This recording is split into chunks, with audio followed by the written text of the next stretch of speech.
తులా లగ్నం, తులారాశి. ఈ యొక్క తులా లగ్నానికి 8వ ఇంట్లో గురు సంచారం వల్ల కోర్టు మరియు న్యాయ సంబంధమైన విషయాల్లో వ్యతిరేకమైన ఫలితాలు, తీర్పులు ఇట్లా వచ్చే అవకాశాలు ఉంటాయి. అలాగే భార్యాభర్తల మధ్య కూడా చిన్న చిన్న సమస్యలు, ఇబ్బందులు ఇట్లాంటివి తలెత్తే అవకాశం ఉంది. స్వల్పంగా కొన్ని సందర్భాల్లో డైవర్స్కి కూడా దారితీసే అవకాశాలు ఉంటాయి. కాబట్టి సాధ్యమైనంత వరకు గొడవ పడకుండా సంయమనం పాటిస్తే ఈ దోష ప్రభావం నుంచి కొన్ని రోజులు అయ్యాక బయటపడగలిగే అవకాశాలు పరిపూర్ణంగా ఉంటాయి.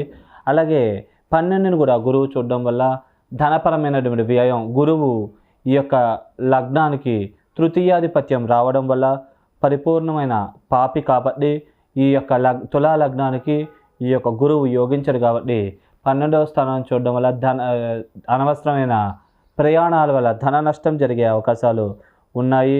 అలాగే విదేశీ ప్రయత్నాలు చేసేవాళ్ళు కూడా స్వల్పంగా ఆ యొక్క విదేశీ ప్రయత్నాలు ఆలస్యం అయ్యే అవకాశం ఉంది. ఆల్రెడీ విదేశాల్లో ఉన్న వాళ్ళకు కూడా అక్కడ వాతావరణం పడకపోవడం, దానివల్ల స్వల్పమైన సమస్యలు, ఇబ్బందులు తలెత్తే అవకాశం ఉంటుంది. అలాగే ధనపరమైన వ్యయం బాగా ఎక్కువగా ఉండే అవకాశం ఉంది. వీసా, పాస్పోర్ట్ మంజూరు అవడం విషయాల్లో కూడా స్వల్పమైన జాప్యాలు జరిగే అవకాశాలు ఉంటాయి. కుటుంబ స్థానాన్ని కూడా గురువు పాపిగా చూడడం వల్ల కుటుంబ సభ్యుల మధ్య చిన్న చిన్న మనస్పర్ధలు, ఇబ్బందులు ఇట్లాంటివి తలెత్తే అవకాశం ఉంది. స్వల్పంగా మంచి చేసినా దానివల్ల వేరే వాళ్ళ వల్ల అవమానాలు పాలవ్వడం, ఇట్లాంటి సమస్యలు కూడా తలెత్తే అవకాశాలు ఉంటాయి. కాబట్టి ఈ విషయాల్లో అప్రమత్తంగా జాగ్రత్తగా ఉంటే మంచిది. అలాగే స్వల్పంగా లావు కూడా అయ్యే అవకాశం ఉంది. ముఖ్యంగా గురుదశలు, అంతర్దశలు నడిచినట్లయితే ఈ ప్రభావాలు అధికంగా ఉంటాయి. అలాగే ఈ యొక్క గురువు 4వ స్థానాన్ని చూడడం వల్ల భూములు, స్థిరాస్తులు ఇట్లాంటి వాటి విషయాల్లో స్వల్పమైన లిటిగేషన్స్ క్రియేట్ అయ్యే అవకాశం ఉంది. సుఖ సంతోషాలు దెబ్బతినడం, తల్లికి స్వల్పంగా అనారోగ్య సమస్యలు ఇట్లాంటివి కలిగే అవకాశం ఉంది. కాబట్టి ఈ విషయాలు అప్రమత్తంగా జాగ్రత్తగా వ్యవహరిస్తే మంచిది. అలాగే 4 వాహన స్థానం కాబట్టి దాని మీద గురువు యొక్క పాపదృష్టి ఉంది. కాబట్టి కొద్దిగా వాహన గండాలకి, ప్రమాదాలకు కూడా స్వల్పంగా గురయ్యే అవకాశం ఉంటుంది. కాబట్టి ఈ విషయాల్లో అప్రమత్తంగా జాగ్రత్తగా వ్యవహరించినట్లయితే ఈ దోష ప్రభావం నుంచి మీరు పరిపూర్ణంగా బయటపడగలుగుతారు. అన్ని పరంగా కూడా మంచి జరిగే అవకాశాలు పరిపూర్ణంగా ఉన్నాయి.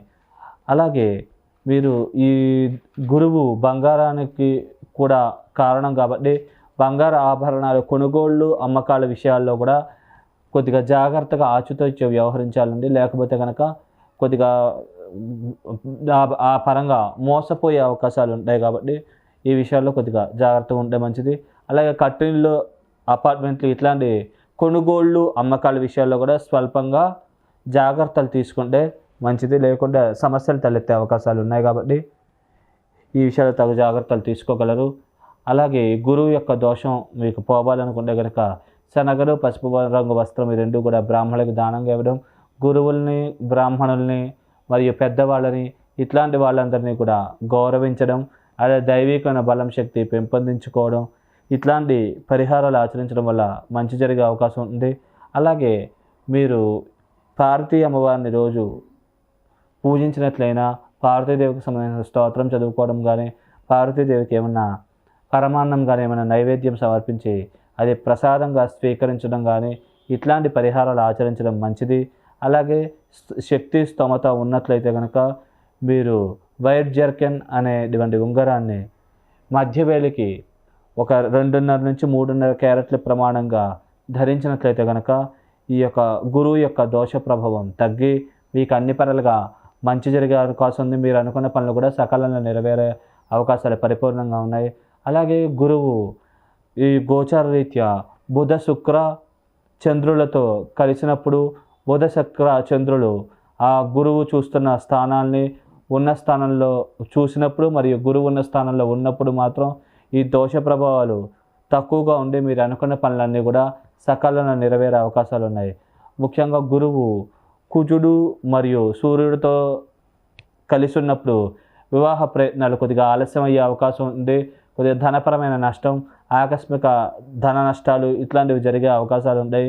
స్త్రీ మూలకంగా, ముఖ్యంగా కుజుడితో పాటు కలిసినప్పుడు మాత్రం స్త్రీ అయితే పురుషుడి మూలకంగా, పురుషుడైతే స్త్రీ మూలకంగా ధనపరంగా నష్టం జరిగే అవకాశాలు పరిపూర్ణంగా ఉన్నాయి. కాబట్టి ఈ విషయాల్లో అప్రమత్తంగా జాగ్రత్తగా వ్యవహరించాలి. గురు కుజులు కలిసినప్పుడు మాత్రం కొద్దిగా లీగల్ పరమైనటువంటి సమస్యలు ఇట్లాంటివి బాగా ఎక్కువగా ఉండే అవకాశం ఉంది. స్త్రీ అయితే పురుషుడి వల్ల, పురుషుడైతే స్త్రీ వల్ల కూడా స్వల్పమైన సమస్యలు ఇబ్బందులు తలెత్తే అవకాశం ఉంది. అలాగే కొద్దిగా శనితో పాటు అంటే శని ఆల్రెడీ 5లో ఉన్నాడు కాబట్టి శుక్రుడు, బుధుడు ఇట్లాంటి గ్రహాలతో, చంద్రుడు ఇట్లాంటి గ్రహాలతో కలిసినప్పుడు ఆకస్మిక ధనలాభాలు, ఆకస్మిక ధనప్రాప్తి ఇట్లాంటివి కలిగే అవకాశం ఉంటుంది. మీరు అనుకున్న పనులన్నీ కూడా సకాలంలో నెరవేరే అవకాశాలు పరిపూర్ణంగా ఉన్నాయి కాబట్టి ఈ సమయాన్ని ఉపయోగించుకొని మీరు ఉన్న స్థితి నుంచి ఉన్నత స్థితికి చేరుకోగలరు. వ్యక్తిగత జాతకంలో గురువు దశలు అంతర్దశలు నడిచినట్లయితే మాత్రం ఇబ్బందులు, సమస్యలు తలెత్తే అవకాశాలు ఉంటాయి. అది సాధ్యమైనంత వరకు ఈ యొక్క నేను చెప్పిన పరిహారాలు ఆచరించడం వల్ల మీరు దోష ప్రభావాల నుంచి పరిపూర్ణంగా బయటపడి మీరు ఏదైతే అనుకున్నారో ఆ పనులన్నీ కూడా సకాలంలో నెరవేర్చుకోగలుగుతారు.